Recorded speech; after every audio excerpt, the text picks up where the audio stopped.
Okay, well, welcome everyone to yet another 21st Century China Center event. So today we have a very special event. It is the first joint talk hosted by 21CC and also the Equity, Diversity, and Inclusion Committee at the School of Global Policy and Strategy here at UCSD. As many of you know, I'm Victor Shi. I'm Associate Professor and Ho Mu Lum Chair in China and Pacific Relations here at GPS. Thank you for joining our discussion today. The webinar is recorded and will be available on our website, china.ucsd.edu. Please use the Q&A function on the bottom of your screen to submit your questions. I will be reading the questions you submit to our speaker during the Q&A time at the end of the presentation. So today we're very, very delighted to have Keisha Brown, Assistant Professor of History at the Department of History, Political Science, Geography, and Africana Studies at Tennessee State University. Professor Brown received her PhD from the University of Southern California and was advised by my very good friend, Josh Goldstein. She is a historian of modern China with allied interests in race and ethnic studies, post-colonial theory, and social and cultural history in modern East Asia. Specifically, Dr. Brown is interested in modern understanding of what she terms Sino-Black relations. And I think that is what she's going to talk to us about today. And please join me in welcoming Dr. Brown. Hi, good afternoon. Thank you so much to all the participants at UCSD and different programs and departments that put this talk together. And thank you for the invitation. I am excited to be here. So thank you for this opportunity. So I do want to say thank you to everyone. I want to give you greetings from Tennessee State University, which is an HBCU, which means Historically Black College University here in Nashville, Tennessee. So I always want to say greetings from the land of what we call Land of Golden Sunshine. That is our school name. And so today I want to talk about it. And as I was mentioned, thinking through the ideas of global China and the conversations about race and what I call Sino-Black relations. And so when I was preparing, when I was invited, was given an invitation, I was trying to think of how can I connect my previous research, kind of my new research area I'm moving more into, and how do I connect that to thinking about the role of China right now in the world and connecting to the goals of the 21st century China, kind of a series and that what they're doing to work here as well. And so I want to talk about ideas of Sino-Black relations and thinking about race in global China and what that means. And so we have a few guiding questions I want to go through as it relates to this topic and hopefully can lead to a fruitful Q&A discussion. But I will be remiss before we get into it, I do want to take a moment to pause and reflect as one who is from Atlanta, but also one who studies race and then one who just, just empathizes with just humanity in general.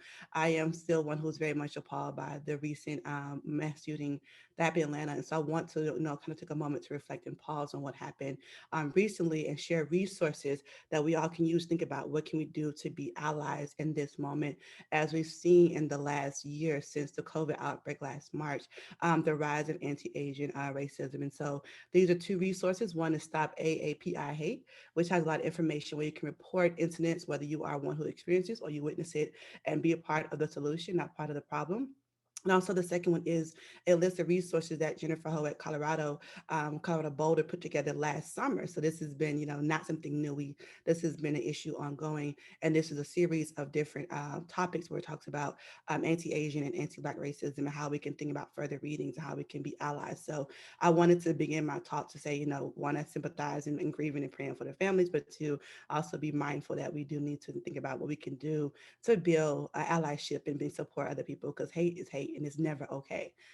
So that being said, I just want to take a moment to pause and reflect on that and to share.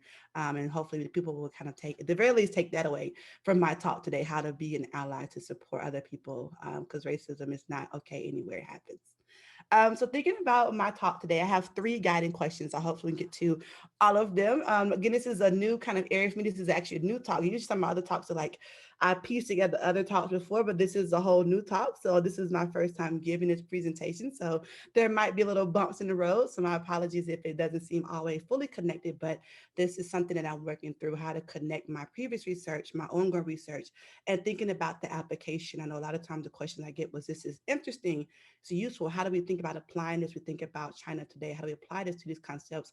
How do we use this to critically assess and not just critique, but assess China's role as a growing global power? So the first was thinking about, how do we talk about and engage conversation about race and racism in China? The second one is, what is Sino-Black relations? What does it I mean by that term specifically?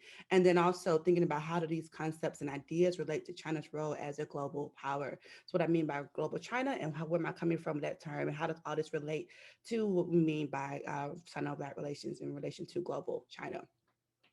And so I want to talk about this question of, how do we talk about race and racism in China?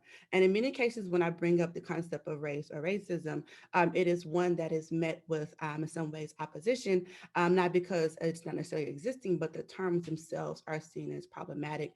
And so while I couch this work in thinking through critical mixed race theory, as well as also thinking through the ideas of kind of global racial politics, which is kind of coming from poli sci a bit more, and thinking about comparative racial politics, how do we some ways put some of these frameworks together to address the question of race and racism in China? And in many questions, I use the phrase networks of difference more so than the term race and racism, because using the term race and sometimes racism, it becomes an issue in terms of not just language, in terms of in terms of the idea of we don't have races, therefore we're not racist, especially to African Americans or people of the Black diaspora. But the question also becomes in thinking through not necessarily having the same legacy or history of, say, slavery, think about the transatlantic slave trade, how that's part of those connections as well. And so for me, I try not to impose or superimpose kind of Western concepts of race and racism onto the China space, but try to think about this idea of networks of difference and how that relates to the different discourses of nationalism in China as well. So how those in some ways allow us to open up this question of conversation and think about, how is identity formed? And what are those characteristics and key markers, and how these other understandings kind of both from different places tie into that, where we have these kind of existing prevailing ideas about Blackness or anti-Blackness in different spaces. And so the picture on the right is a compilation of images. It comes from another website that kind of compiles some, when people talk about, race or anti-Blackness in China, how it becomes, these are the images that pop up, these are kind of the common images.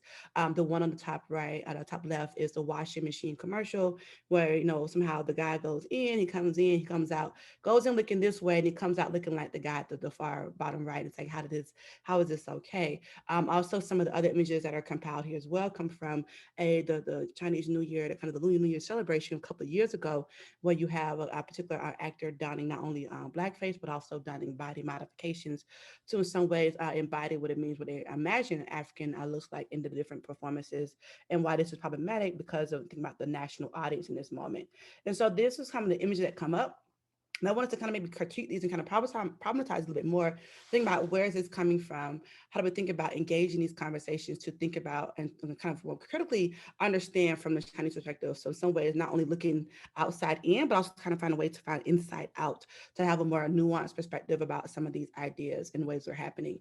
And so think about networks of difference. I think about ideas of identity formation, which is in many cases the basis of race and ethnic studies. Who forms what identities? What are the ways in which you see yourself, how you were seen, how does tie into not only yourself, but also other ways of thinking and engaging the world around you.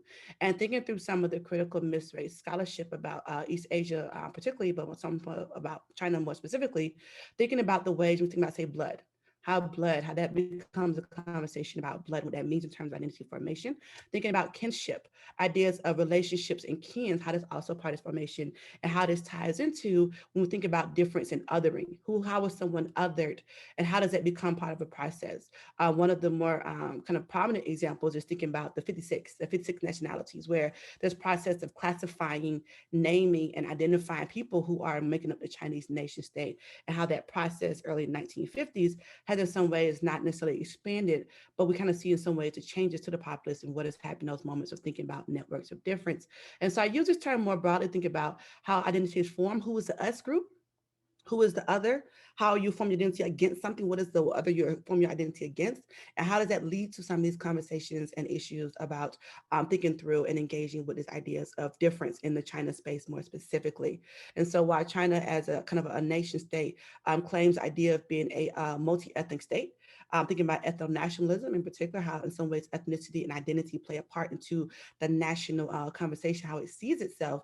In many cases, how does that also lead to the process of who do we see as included, who is excluded, and how in some ways that engaging or does it lead to moments of tension when we have different people engaging in China different ways? Who's China we talking about, and what does that mean in terms of identity and in terms of how we get to ideas of who is seen as identities? I think the other question is not only identity formation, but it's also what identities are seen as valued in terms of thinking through what identities are seen as more closely maybe assimilated to one particular kind of prevailing mainstream identity. So you're more closely related to, say, think about in China in particular, the Han majority. Which groups, is it better to be more similar to the Han, or is it more, is it better to be, some ways completely separate? What does that mean to identity formation? And if it means, if it's better to be closer similar to the Han ethnic majority, then what does that mean for people who in some ways never have a chance to be able to assimilate to that level? What does that mean for them in terms of access, in terms of resources, in terms of how they're seen and how they're valued? What is their distinction been happening? Because thinking about it in terms of identity, it's not just distinction. It's not just saying that someone's different, but it's also difference with distinction. So not just racial identity, but also distinction happening. One group in some ways is privileged over another. And how does this happen? And how does this lead to some of these ideas and attitudes in terms of what we call difference of other, and how we lead to this conversation about anti-Blackness? I put anti-Blackness up here because I talk about this term also in terms of my research. And I use this term because it is not a concept that's unique to China. And I want to make it clear, we talk about global anti-Blackness, and China is another space where we see some of these attitudes happening, but in some ways it's not unique to the China space.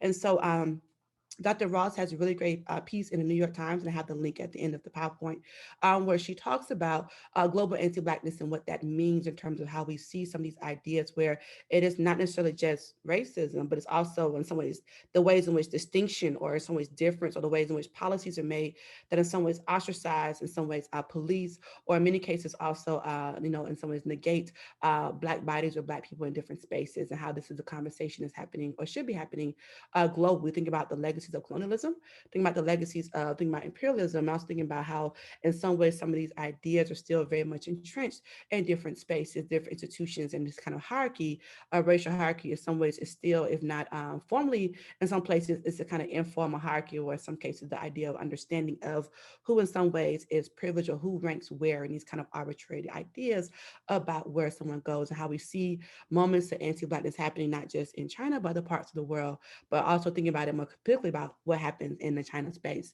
And I bring up these conversations to talk about ways we think about difference and distinction, because as China is engaging with more nations who are, most of the leaders are, who identify as Black, part of Black diaspora, or they're engaging in more people who identify as Black and Black diaspora. What does this mean in terms of these ideas? Are these in some ways ideas part of the conversation? When we think about, say, China and China in the world, we're thinking about their role in engagement. A lot of times the conversations are about, say, the economic policies. What is the economic factors?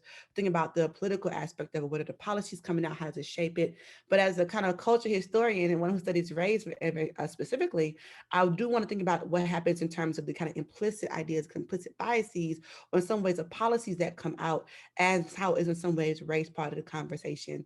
I was thinking through the conversation about race and U.S.-China relationship, where it's not always talked about. Talking about U.S.-China relationship, the bilateral relationship, is not always talked about in terms of context of race, but race in some ways is very much a part of the conversation, and how we think about the ways in which race plays a role. I'm thinking about, for instance, Bryce's recent piece, his op-ed and piece in Politico about, what would happen if our U.S. ambassador to China was someone Black? What would that mean? For thinking about these kind of conversations. And so the ideas about how we think about these engagements and how we think about these conversations. So for me, Sino-Black relations is very much a particular conversation in terms of China's engagement with the Black diaspora, how people identify as Black.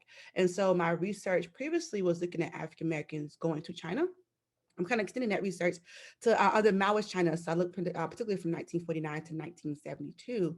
But my current research is more focused on thinking about contemporary understandings and going beyond just the African American experience, but looking at the Black diaspora more broadly in terms of those experiences in their engagement with China, whether it's in China or it's within other places that China has engagement with. So thinking about the African continent or countries in the Caribbean where China is doing more engagement with them through different initiatives such as Belt and Road and other projects. We'll think about the South Side Cooperation Initiative. What happens in those spaces when China is engaging with these nation states, and what happens in terms of how we think about Sino-Black relations when these different groups come together and these moments of meeting. What happens in those spaces in terms of people to people, nation state to nation, or nation state to people. In the case of my research, African Americans, what happens in those moments? How do we tease those out to see what in some ways is useful for thinking about how this shapes policy, how this shapes understandings of the other? And so I think about in terms of policy as well. I think I go back to Anne-Marie Brady's book about making the foreign serve China in terms of what was the impetus for forming certain relationships and bonds and how that can be part of this conversation in terms of thinking through the way in which China is growing its influence. What does that mean moving forward in terms of its ideals and policies? I do also use the concept of Blackness. I get this from Michelle Wright's books, The Physics of Blackness. This is a term that in some way she kind of explains more, where I think one of the limitations in some cases, thinking about the research, is that in many cases, a lot of us they were trying to define what Blackness is. We're trying to say this is what Blackness is. But that was a very limiting singular definition that was not encompassing many different identities or were able to be expanded across time. And so I use her definition of moving away from what Blackness is, thinking about when and where, and thinking about the actors who, in some ways, is engaged in these conversations. How is Blackness identified? How is it performed? How is it engaged with? And so moving away from a what to a when and a where, and also a who, asking these other W questions allows for flexibility in this conversation. And so I put the image up here from the actual slide itself, because I wanted to think about the actual flyer for the event itself, thinking through what Blackness is in its context in terms of my own previous research. And here you have Du Bois, and next to him is his wife, Shirley Graham Du Bois, and how many cases we think about them as kind of a couple, but also think about them as individuals and what race means to them in terms of not only race, but also thinking how other lenses they're using to in some ways engage and think through their racial identities and how in some ways they perform that. Not saying necessarily it's not authentic, but performativity in some ways means how does one in some ways demonstrate the identity in different spaces? What does it mean to in some ways display how you see yourself in the world? How does in some ways you bridge that gap between your self identity, which is how you see yourself, and the ascribed identity, how people see you, how performativity fills in that middle gap in terms of how we think about the ways in which Blackness is performed. And thinking about also performativity allows us to think about the idea of an audience and a performer. You think about the level of engagement, what happens in that space of engagement in terms of how one in some ways negotiates and navigates, how that can also lead to changes in understanding of ideas as well. But I'll go back to Michelle Wright's definition because it opens up and allows for flexibility across time and space, where I can make some comparisons or contrasts between what Blackness is, even in one individual's lifetime, and how that in some ways we can see those changes over time and analyze those, and still under this umbrella of we think about Blackness as well. How this is a more flexible term, but also gives agency to the individuals who engage in those particular moments and instances and conversations. And I want to think about more, lastly, but not least at all, but thinking about how these concepts relate to China's role as a global power. So the two charts on the right-hand side come from a recent report that was put out by the State Council Information Office of the PRC that came out this year, January 2021. And it was a report on China's international development cooperation in the new era. And I wanted to really kind of go through and review this report a little bit more, and I kind of reviewed it a little bit more today. And thinking through, as China is engaging with different parts of the world, what does that mean? What are their policies moving forward? How do they see this new move forward? And what does that mean in terms of engaging with different parts of the world? And so I take two of these charts from section, I think it's section 2, where it talks about achieving new progress in international development cooperation. And these are two out, I think, of 6 or 7 different charts from that report that in some ways discuss this, thinking about China's foreign aid, how foreign aid is one of those particular initiatives that has been very important for this particular international development cooperation policy, this new white paper that came out in January. And I wanted to think about, in some ways, use these charts to kind of bring it together on the first thing about developing countries. So who's least developed to who's most developed, and then also develop, but also thinking about breaking down by different regions, how where's China's development and distribution of foreign aid going. And so while this report focuses on 2013 to 2018, that 5 year gap, at the 5 year span, I think this is important to think about as we think about what China, this global China. And so I take the term global China from, there's a report by the Brookings Institute, and that the link is at the end of the PowerPoint as well. They talk about, how do we assess China's growing role, what is China's role in terms of these different institutions, how in some ways is China shaped by or shaping different international policies through its own domestic international relations as well, and how do we in some ways understand, assess, and engage with China, because China is in some ways, the United States and China are linked together, and China is a power, a global power, and what does that mean for moving forward in terms of kind of this global China? And so I thought about this particular, I want to use this chart and see where is the aid going, and how this ties into thinking about China policy moving forward. If almost half of your aid is going to countries in Africa, more so that's going to Asia. So in some ways, thinking about China's engagement with different parts of the world, a lot of it is going to, for the last, this 5 year span, was going to different parts of the continent. And what does that mean for policies? How is it distributed? What does that mean? How do we have these conversations? And so I went back to the ideas of the 5 principles of peaceful coexistence, because this was actually listed in the preface and it was listed repeatedly in this report. And I thought it was interesting to go back to this principle of the 5 principles of peaceful coexistence. And so just to give you a brief recap, if you don't know necessarily what those are, is one is mutual respect for sovereignty and territorial integrity. Two is mutual non-aggression. Three is non-interference in each other's internal affairs. The fourth is equality and mutual benefit. And the fifth is peaceful coexistence. And so these are the 5 principles of peaceful coexistence that originally came out of 1953, 1954, kind of an international moment between China and some of its surrounding neighbors, and how this particular policy becomes very much entrenched in some of the China foreign policy initiatives are happening, and how, when in many cases, I was interested that they reference these principles in this report, and how in some ways these principles are still in some ways the guiding principles. I do want to also go to 10 principles of kind of Bandung Conference, the Bandung Conference in 1955, where in that space, the 5 principles of peaceful coexistence were kind of a beginning conversation.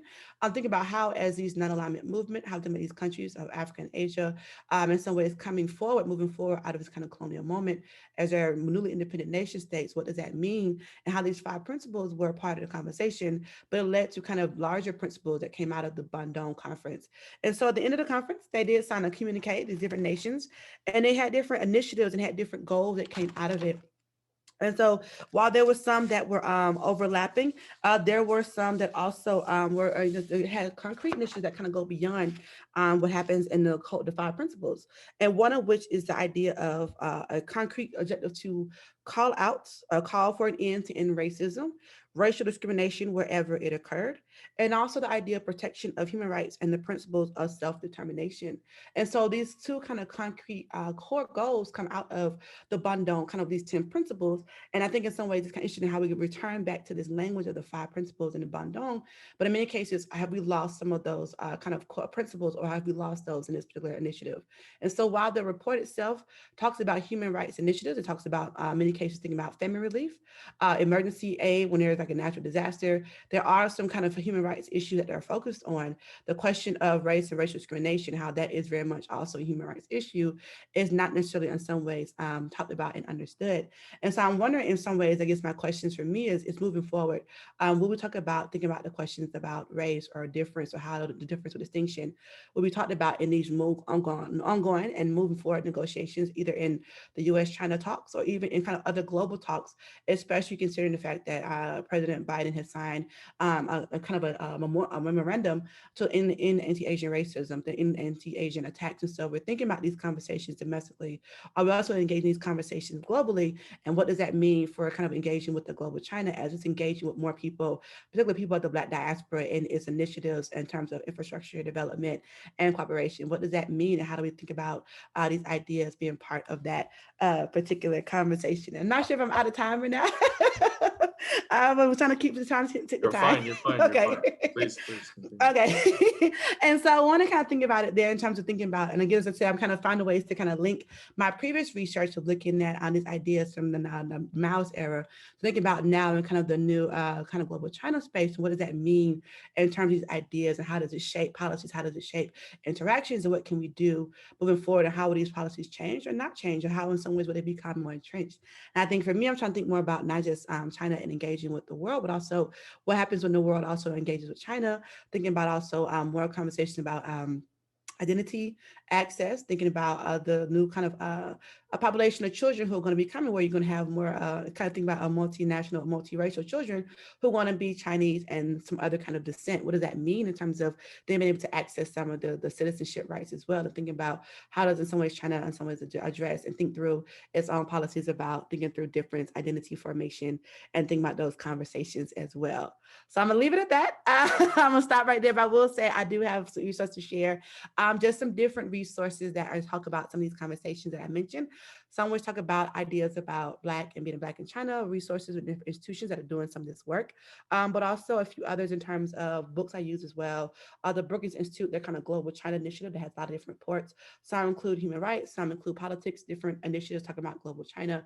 And then the FOCAC, which is the Forum China African Coalition, which is one that becomes very important, where this is a space we see a lot of these initiatives and kind of conversations happening, where there was in the last FOCAC out of 2018, where there was a whole report, and there was a whole section about human rights and talking about these questions, but yet in some ways, how have we seen some of these policies not necessarily implemented, and how many people who felt victimized by the backlash last year called upon the FOCAC and spoke and actually quoted the language of this particular report to say what is happening and how in some ways talking about human rights and engaging in kind of this cooperation and collaboration and understanding. And yet what happens when there's a pandemic or a moment of pressure, where there's some ways when someone sees this kind of pressure, there's kind of all that initiatives are going away. And then also, and that's kind of the next under that, the open letter onto the xenophobic, racist, and inhumane treatment of Africans in China. And then also thinking about the piece I mentioned, this recent white paper that came out. The English version is up here, and I'm pretty sure you can find the Chinese version as well. But this is just I'm not sure, I wasn't sure who the audience was. I didn't want to assume, but I know that I can also send a link to the Chinese version as well. But this kind of initiative, this paper, that in some ways has helped me kind of think through what is the initiatives, what is at the forefront of what China is thinking about doing in its next round of policy, and how do we think about these conversations and moving forward with that. So that being said, I'll stop talking and I'll stop sharing my screen, and I'll look forward to the questions, the Q&A. So thank you. Great. Thank you for this very interesting talk. And again, please use your Q&A function if you have any questions. I've got a whole bunch, so I'll start. But before I do that, I'd like to thank you for mentioning the atrocities in Atlanta yesterday and for listing these resources. This past year has been tough for everyone, especially the Black and Brown community, but also Asian Americans, of course, have seen its fair share of escalated hate and violence against the community. And I think, regardless of what motivated the events yesterday, certainly as AAPI in America, we feel it as a racist incident. So thank you for, listing those resources. So I have a lot of questions. The first one I have is that in your research in the Mao period, and by the way, it's wonderful to have another Mao period scholar speaking here. And you're certainly approaching it from a very unique and interesting angle. So in your work, you have pointed out, I think really interestingly, that in the Mao period, the propaganda tend to sort of victimize African Americans and also Africans as victims of imperialism and not giving them a lot of agency. Within China, was there ever kind of discussion in the Chinese leadership, either because on their own or because they've conversed with people like, W.E.B. Du Bois, to start a propaganda campaign against racism in China then or today, right? So today there's a huge literature on, how powerful the Chinese propaganda apparatus is. Why not use that to do some good, as they did recently, with fighting the pandemic and so on and so forth. You know, obviously, they can use the propaganda for public health purposes. Why not to use it to end racism by convincing people in China that, you know, you shouldn't stereotype people, you shouldn't, you know, do this and that to people? Have you ever seen conversations like that, either in the Mao period or today? Great question. I think in the Mao period, it was the depiction of this oppression narrative was one. It was a way to kind of link African Americans into this larger kind of colored solidarity that we're talking about. Because in many of the speeches, it's like a call to Africa, to Asia, to Latin America, and then like where do we put African Americans into this narrative? And in many cases, the idea of African Americans and this oppression narrative also linked them to thinking about this idea of a shared history. We kind of have a shared history in terms of Western imperialism and also thinking about oppression in terms of a combat in American imperialism. How can we use this particular narrative and these people's, in some ways, struggle to talk about and really think about engaging American imperialism in a way that talks about it in the domestic space? So we can see the international, but also think about at home, also American imperialism and the damage it's doing as well. I did not necessarily see a lot of research and work in the Mao period about how we can use the propaganda to really combat it. You do have, it seemed like it was more informative. It was more about informing people about the way race and the try to find people the race that worked in the United States. And so you have propaganda posters they talk about depict different moments. You have kind of a mix of those posters where it's more about in some way it seems educating the Chinese population about what it means. If you listen or look at Mao's 1963 and 1968 speeches, even those speeches, he's very much like listing different events and moments that he's trying to teach. So in that period, I think it was more about education and trying to get people to understand that this was happening. I think it was trying to break down the idea of America, like what is America, how does in some ways a different lens to look at it, and how the superpower in its own ways had its own issues, and how race was America's Achilles heel. So I feel like in that period, it was more about education, educating people about what's happening. I think now there is been a shift in some ways, thinking through in different spaces, not just the government, but also some civil society, some institutions, where they're trying to also think about these conversations about how do we use this to combat issues of race. But I think in many cases, it has to be a conversation about how do we combat it in different places, not just in the US, but also in what's happening in China itself. How do we combat some of these ideas? How do we get away from thinking that, idea of blackface is seen as authentic when it also can be seen as problematic? How do we engage in those conversations where in trying to be authentic, it comes off as insincere? And what does that mean in the performances and different things as well? And so I'm having those conversations. They have to happen across the globe, across the different spaces.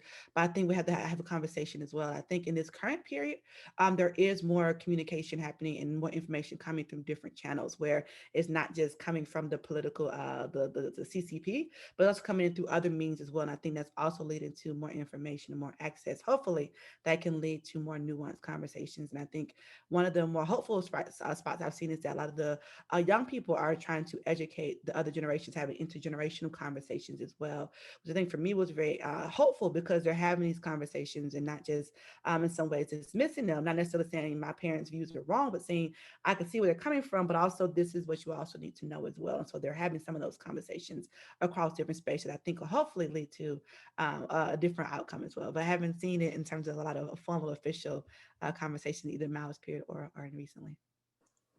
Is there some kind of like it's kind of like the liberal fallacy in the US, you know, whereby people say I'm a liberal so I can't possibly be racist.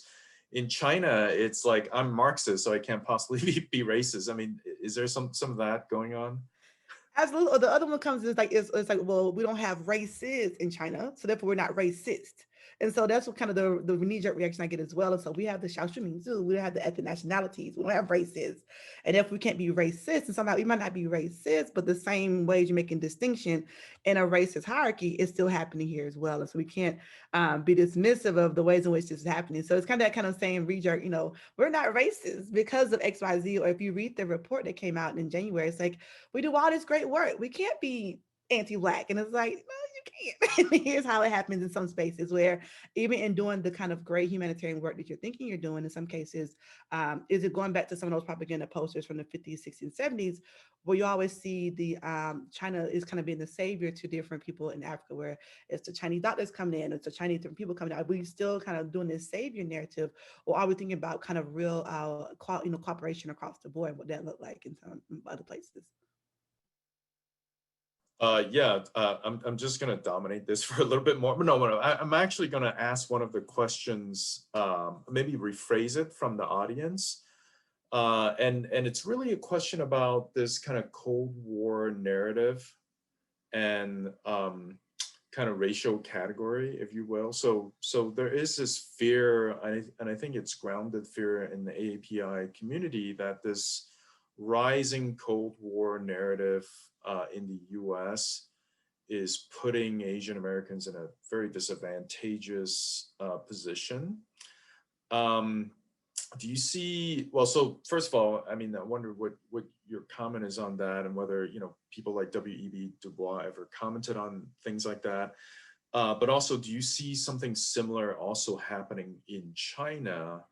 I'm especially struck by this term like baizuo, which applies to white people. It's like the white left, but it's often applied in this kind of like not a very nice way. It's just like, if you're a baizuo, like if you're stupid, in some sense, then you would, make the following conclusions. And it's maybe linked to the Cold War narrative, maybe linked with, China's sense of confidence. I don't really know what that's linked at, but yeah, if you can talk to us about any kind of relationship between the Cold War narrative and this, categorization of people into different, categories, that'd be great. Thank you. Yeah, and I think the conversation about the Cold War and those kind of that kind of not just the categorization, but also in some ways the opposition, where you kind of see this period of intense opposition. I think that is in some ways has come back to conversation recently, thinking through the previous rounds of U.S. China bilateral trade talks that did not necessarily go well, or how in some ways that led to or increased some of the kind of as we see some of the anti-Asian sentiments. And it was previous before, even before the pandemic, unfortunately, you saw different scholars and other people who, if you were, you seen as, everyone's seen as a spy, and it's like, wait, what? Or it's like, everyone was seen as, where people are losing, we're losing the research and the funding and kind of cross collaboration because this idea of, where they're from China, it must be sinister, it must be spies. It's not to say that everyone clean came was not, it was just getting this blanket statement in some cases, and people were being, careers destroyed, their lives destroyed, their names tarnished because of this idea that, if you're doing research and you're doing collaboration, you're from China, somehow you're bad somehow. And the idea of this kind of bad, I think, comes from the fear of, the rise in China. Like, China is a global power, and our relationship has to change. I think that fear is there as well. Then that fear goes back to the Cold War period, this idea of fear, how to understand the world around us in terms of kind of the co-work context and thinking through categorization. I think it was a nice way to kind of understand the changing geopolitical situation. How do we understand this kind of new system, this new structure post World War II? What does that mean in terms of these superpowers? What does it mean for different countries? And I think for China, as it put itself in kind of second tier, we're not superpowers, but we're not an emerging developing country either. We're in some ways this middle space, and they were very much a important actor. We think about Cold War from U.S. and Soviet Union perspective as them making all the actions, and then someone's everyone else responding to it. But you look at what China was doing as well. I think in many cases we think about them as another power actor. That was what they were doing, was making both the U.S. and the Soviet Union have to respond to China as well. And so I think the way to try to categorize it, it was a nice way to kind of think about how do we in some way situate ourselves, how do we see ourselves part of these different institutions, whether it's in this kind of three world model, what we're thinking about the kind of think about what it means in terms of us being part of this kind of global solidarity. Where do we see ourselves? So I think a lot of these kind of categorizations was trying to find its own positionality in that space. Where do we find ourselves? What is our role here as this new country, the PRC, People's Republic of China, under this new government, the Chinese Communist Party? So I think a lot of the conversations are about positionality, where we see ourselves and what is our role in this space, and how do we in some ways think about who we are and what we're going to push forward in this particular moment. So I think categorization was useful in that way, but I think in doing so, we lost a lot in terms of nuance in some cases, where we have these like nice, neat, like the five principles, or we have these three words, but we have these nice, neat frameworks, but in many cases, they're not always applicable across the board. And what does that mean for those spaces where identities, conversations, moments fall through the cracks in terms of how they engage with the world around them then? But I do think that, I don't know if we're going to be in a new Cold War. I pray that we're not. I think it's a little bit different, but I do know that that fear and the fear of the other is very heavy right now. And I'm very concerned about that in terms of, if we continue to lose, engagement and political diplomacy, it's only going to get worse. And so learning less and not more is not the right solution. So cutting off those channels is not the way to go. But that's my own spiel for another soapbox. But thinking through these conversations of categorization and how we are doing the same thing now, we're categorizing people in places as one thing or the other, not really thinking about, about the gray space in terms of black and white. It's not always useful, the most useful model. Great, thank you. So yeah, so now we have a lot of questions. So a question from Jessica. Did you come across any literature analyzing the similarities, differences between Han treatment of ethnic minorities in China and Han Chinese treatment of African Americans, Africans more broadly? Thank you for the question. So there are some interesting articles that talk about Han chauvinism. It's kind of particular a way we think about, say, the Han identity and the ways in which we see it being part of a conversation. So a lot of the pieces that come out and talk about Han chauvinism, especially kind of thinking about in terms of the cyberspace, internet space, thinking about the ways which is kind of put in that particular moment as well. And so Han chauvinism is one particular place, and research on that and some articles that come out of that space have been useful in terms of thinking about some of the ways in which um, the ways in which different ethnic nationalities are either treated, or the ways in which there's some ways they're dismissed, or in some ways can be useful for thinking through some of the kind of anti-blackness sentiments that we also see as well. I also want to think about a lot of work that comes from anthropology about cultural tourism and the ways we think about cultural identity, how we have, say, for instance, the packaging of the 56 groups, how we see in some cases the performance of those adornment of those gowns of people who are not necessarily the identity, how that becomes another question of think about our bodies in some ways replaceable, disposable, and how some of those attitudes transfer over to how it is in some ways treat Africans or African Americans or people who identify as Black in the China space. So I do think there is some research that I took it, that comes out of the China space particularly, and think about how those are applying to case studies I'm looking at as well in terms of Black identity and Black people in China. So there are some articles that come out of there as well. I also know that Shumei Sure has a piece that came out in PMLA. I want to say like 2006. I can't remember the date, so my apologies. The historian, I should know my date. My apologies. But it was a piece that talks about the kind of the long history of Blackness or anti-Blackness in China, and there was a piece that also kind of gives you a lot of resources as well to kind of think of other places to find more material. But I know she has a piece that came out in PMLA that talks about this as well. And so those are some places where I look and I start to make some of the linkages and thinking through what are some frameworks I can use to tie these ideas together, and in some ways addressing it, because there in some ways is not a one-to-one parallel. I'm not saying that at all, but there are some ways, some modes of thinking and some ways of operating, which is why I use the idea of networks of difference. There's some ways in which identity is formed or given support or given importance that also ties over to the non-Chinese or foreign other, in particular the Black foreign other. Yeah, so I was very interested in when you talk about ethno-nationalism. Can you give us more like specific details on that? Is it this Han, so the CCP had a conversation about this, as you know, in the early 50s when they were talking about like the autonomous region, like in Mongolia. And some of the communists who were ethnic Mongolians or, even Tibetans would say, well, we shouldn't have this 大汉民族主义, right? So this great Han nationalism and should be more inclusive and so on and so forth. But then the party, of course, did this terrible thing of like artificially classifying everyone in China into like 56 ethnic groups and, whatever. But there was this kind of conversation, but it seems like at the end of the day, this Han nationalism did win out, especially in contemporary China. I don't know what you think of this assessment. Yeah, and so there's for those of you who want to know more about the process itself. Thomas Mullany has the book that talks about the process in terms of how do we get from how do we get to 56, right? And how as Victor mentioned, you have some groups where in some regions it could be multiple identities that are blended into one category where well, this is the largest group here, and therefore we're going to put people in this space into this new category. I think for me this question of classification, I guess for me, my biggest concern is that it has not changed since 1954, 1955 when it was created. So we still have these same rigid groups, and how in some cases the keeping those same groups not expand them allows for a Han kind of this Han majority to in some ways continue to flourish and to dominate. I think for me, in some ways, that's one of the biggest issues. How do we get here? But also, why is it not changed? If people identities have not changed over time, what does that mean in terms of categories? Who identifies where and when? And there's also research. I think it was Matthew Hardy. It was a book I read years ago. He talks about during the Cultural Revolution how in many cases people who are not Han just said they were Han because it was seen as advantageous in this kind of political and cultural kind of turmoil in the moment at that time.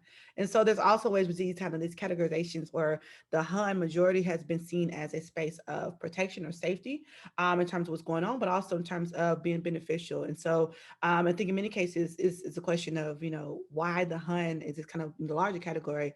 I think for me, I go back to looking at the Qing dynasty, kind of think about this rise of kind of the Han ethnic identity, this idea of ethnic kind of ethnic identity in China as it relates to the Manchu foreign other. What is it? What was the point of it? What's the goal of it? And also how those kind of goals continue to either change, evolve, or translate over to a modern day as well. But I think the other question is like, how do we get? Is there a way to do we should we move beyond 56? What does that mean? What does it look like?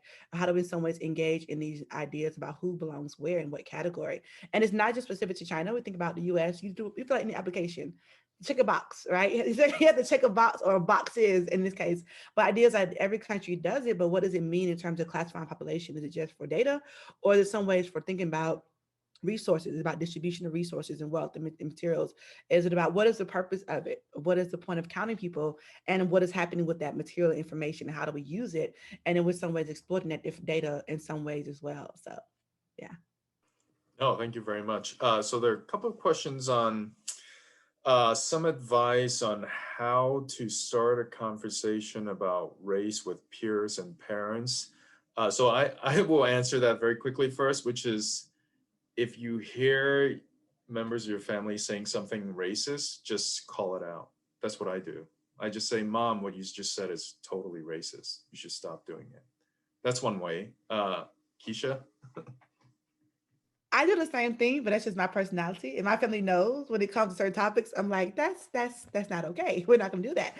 But I also know that if it is if you have like if I know for me, I have family members who we have different political beliefs. And so sometimes politics comes in. I'm like, we're not gonna talk about this politics issue. It's a human issue. We're talking about people, humanity. And so sometimes it'd be useful to maybe have if you know someone has a particular their style. Like there might be confrontation, might be they're a fact driven person. Maybe have some materials ahead of you to say, well, let's watch this together. Let's look at this and have this conversation, and maybe have a discussion and sit them down. But I will say, in some cases, it's just initiating the conversation and being bold and say, hey, I just want to talk to somebody about this topic. Also means sometimes maybe talking to someone who you want to engage with in that particular space. I remember when I was on fellowship at Emory, I had students from two different groups, AAPAI, and then the black and the thing was the Black Student Union. They wanted to have a conversation addressing these questions. And so they decided upon themselves to have this meeting. And so it was sometimes it's just where I take from that a moment where sometimes just talk to someone else who you want to know more about. It's kind of like, so what does this mean? How we talk about these conversations? So sometimes it's about calling people out, but sometimes it's about just getting more information and reaching across someone else and says, let's just have a real conversation about this and talk about it as well. And so for me, that's how I kind of initiated. I also just like know your audience, know what is, and know the time, read the room, because sometimes it's like call it out all the time, but also say you want to initiate a conversation in another room, know the space, and know the time to do it to where it be a conversation where it can be fruitful, and hopefully get to a point where you sometimes I set ground rules with people. So we have a conversation. We're gonna have some ground rules where you talk and I talk, and we're not gonna talk over each other. We have to have talk like adults. And so sometimes also it's gonna be one of those moments. Try to set some ground rules to say that where everyone is heard, and ask somebody to listen so they know like I'm gonna let you say your piece, which means I want you to listen as I'm talking, because sometimes people, when they hear you talk, they're thinking about rebuttals. They're not listening. So it's like, I know you want something to say, but I want you to listen to me. And then I give you time to come back and talk to me as well. So I also kind of set some ground rules sometimes too, because talking about race is it's a needed, but it's an uncomfortable situation. Like I always tell people, you don't grow. When you grow, when you're a teenager, you were had growing pains. I don't know about y'all, I had growing pains in my legs and my knees because I'm somewhat tallish, but I remember growing is painful and it's going to hurt. But in some ways, tell people to be comfortable in the uncomfortableness of the conversation. If you're not pushed to a level where you're not comfortable, then you're not really growing in the ways you should be growing. So just kind of let them know, like, it's going to be uncomfortable.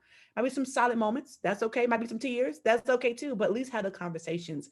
And so I know for me, I've had those moments where with friends from college who were like, I didn't even know that you were going through this. So in college, we were college together. I didn't know about this experience, that experience, what it means to be, Black and female in these spaces. And so just have those moments, but be open to it.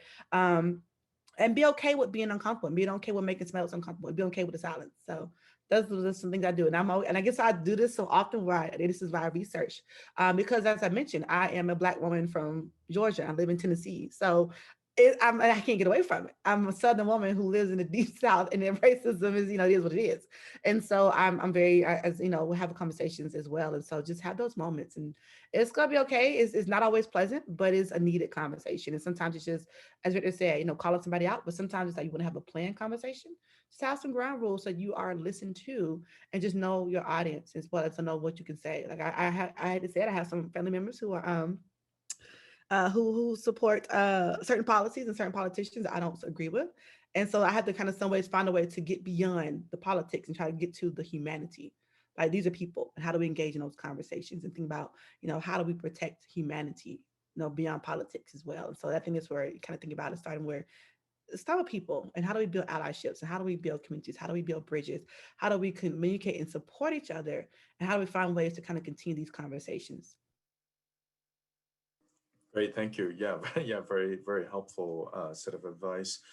So there's a chat, very interesting observation from anonymous person on the chat that he grew up in Beijing, but also noticed that this discussion on the brothers and sisters from Africa is very empty because it's very using a lot of rhetorics, but then among people in China, there's still a lot of racist attitude, a lot of perception of otherness among Africans and African Americans. So if the Chinese government were to be serious about including Africa in the community of common destiny, like what are some of the things that they, the Chinese government can do to make their rhetorics less empty and more substantive? Great question. So I think one of the things that's been happening is that there are a lot of academic institutions that are devoted to kind of China Africa work. And so I will say that hopefully the government is listening to some of that work and scholarship in those spaces where they're producing the knowledge and the scholarship. So engaging in different institutions, including the academic spaces where they're doing the labor and the work. I will also say this is kind of spurred by a recent report that was shared to me through, think it came out the Carter Center and the Ford Foundation about the role of civil society in U.S. relationships. So I think also maybe the government looks at some of these organizations and civil societies and also think about who are they always engaging with. There are quite a few different individuals who are identified as Black who live in China, whether they are there for education or they live there or they have, the different means what they're doing. Engage in some conversations, talk to the different people. Like there's a lot of different groups who are there doing the work. One of which is a website called Black Liberty China. It's the website, but it is an organization as well. And so having those conversations with people who are actually on the ground, know what's happening, engage in those conversations, engage with NGOs who are doing the work, who are trying to build bridges across the communities. So I hope if the government does, I will hope they would some ways think about engaging in conversations with institutions that are already doing the work. So not reinventing the wheel, but think about what can we learn from this outreach, because what's happening is you have a huge population in China and they want to be engaged in conversations. And what does that mean? I think for a lot of them, they are worried because they don't have the privilege of citizenship. And so they always have this idea of, I can, what happens? I had those protections. So I'm not saying that the Chinese government should necessarily open up citizenship in a way that's not comfortable for them. At the very least, talk to the people who have made a conscious choice, a willing choice to stay in China and live there in spite of, and engage in those conversations and have those moments and have comments across institutions and begin there. Begin with the institutions and then from there move into more specifics and just engage with that. And some of those specifics in terms of going beyond lip service is actually forming cooperations and partnerships, whatever that may mean, or having, a different, pull that into some of these initiatives they're doing. We're doing this new initiative, how we bring in these different organizations, institutions, and bringing that knowledge and that information and those ideas into these conversations and how that can lead to an outgrowth of maybe some new policies or initiatives or something as well. So think about what can they do in terms of actual ways you can engage in the policy space and how that can be useful, but also engaging in the communities already there to create some new ways to kind of keep and make the community feel heard, them feel seen, and make them feel safe. Yeah, I mean, I totally agree with you. I mean, the first thing the Chinese government should do is to stop expelling gainfully employed Africans who are working in China. And you see these, it's kind of like Trumpian immigration sweeps in Guangzhou or whatever, and these people get expelled even though they were working in legal jobs paying taxes, having families and so on and so forth in China, why not grant them permanent residency or citizenship over time? That would make it so. Wow, all these hands just got raised. I don't know if they can speak. Stephen, who try to speak, I guess, if you want to ask a question. I don't know if it actually works. Go ahead. Yeah, can you hear me?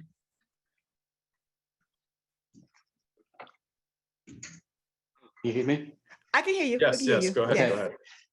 Yeah, I'm curious. Thank you for your presentation. I'm curious about the CCP's current policies in Africa. Is this a reentrenchment of colonialism in terms of the part of the Belt and Road Initiative and the kind of rush to get resources from Africa, continent Africa? And I don't want to kind of say Africa is a monolithic place, but it's very diverse. But in terms of this idea of Blackness and seeing Africa as a place where resources can be extracted, that's the way I'm reading their policy. Kind of is a recapitulation of what the Europeans did in the 17th, 18th, 19th centuries. Can you comment on that? Thank you. Yeah, thank you for that question. That's something that comes up a lot in terms of thinking about neocolonialism and in terms of China and the relationship with a variety of African nations. And I do think that is in some ways a very valid question, because in terms of the relationship, is it a equal relationship? Is it like, what is the power dynamic within those relationships? So is it, China, and then, what is the who's in some ways engaging those conversations? So one thing I'm thinking about in this idea in terms of, what's the Belt and Road, and think about the resources. Also think about the ways in which you have different factories of other kind of Chinese companies going to these places and engaging in business or infrastructure building. What does that mean when they're not in some ways, I always say, engaging with the local labor? What happens when the resources are not necessarily trickle down, or they don't necessarily get the money to, it does not necessarily get to the average everyday person. What does that mean? And so that is one side to look at it. But I think the recent conversation about, I think was it Ghana, was it Nigeria, talking about cocoa, and a conversation where we have to think about, in some ways, these nation states also as actors who might be engaging with China, but they also have their own kind of values and systems as well, and how they're engaging with the world too. So I think while China might be coming from one approach, they also be very aware that we also be very aware of these nations who are receiving or engaging with China, and thinking about what are their values, what are they doing to some ways move forward their own nation states, either in conjunction with or separate from what they're getting, or the resources or the aid they're getting from China as well. And so while I do think there is a hint of, and I will say this, I think it is a moment of, or kind of a tinge of neocolonialism, where in some ways the idea of where we're not necessarily engaging with the people, in some ways using our own workers and our own companies. I do also think that we have to also think about there's two sides to the story, and not in some ways look at just from the China perspective, but also think about these nation states as they're growing in strength and they're pushing back. What does that mean in terms of their demands they're going to start making, or continue to make in some cases, as it relates to the people? There are people who are in China. What does it mean by protecting their citizens who in China who wrote to them in this letter? What does it mean in terms of thinking about their interests, long term and short term, and how do we think about those conversations moving forward? So I do think while China's benefiting, I also think that we also think about the other side as well, and not overlook the agency of the various African nations and what they're doing. So I think the scales are going to start changing very soon. Okay, so if there's nothing else, thank you very much, Keisha, again. This was a very, very, I learned a lot, kind of conversation, and hopefully we can bring you to UCSD before too long. We would love to have you be part of our community here. As you know, a lot of us here working on China, many of them here today, listening to your talk. Sam, do we have any other sort of updates? Yes, just want to quickly share that next Thursday, we have another webinar, and our speaker will be Anita Plummer from Howard. And so Stephen's question, actually, it's a great note to end on, because Professor Plummer is going to really unpack some really great evidence and anecdotes from the Kenya-China relationship. And then lastly, as I think I've noted in the Q&A, a lot of folks are asking about the PowerPoint. I know Professor Brown has some great links, which I will get the PowerPoint from her and post it on the final edited version of the recording. and share with everyone. And I want to echo Victor's sentiments as well. I'm just thankful for how you've held space for what we are grappling with in the last 24 hours, and looking forward for learning more with you and building solidarity across our different communities. So thank you again. Thank you so Thank much you for the so much. invitation. I've enjoyed the conversation today. So thank you so much. And I learned so much. So I've been appreciative. And the question you all are asking helps me kind of think through my research a little bit more as I'm working through this research project. So thank you so much. And I will send Sam my PowerPoint. You all can use it because I think the resources are useful. So thank you. Thank you. Thank you. Thank you again. Right. Thanks, Keisha.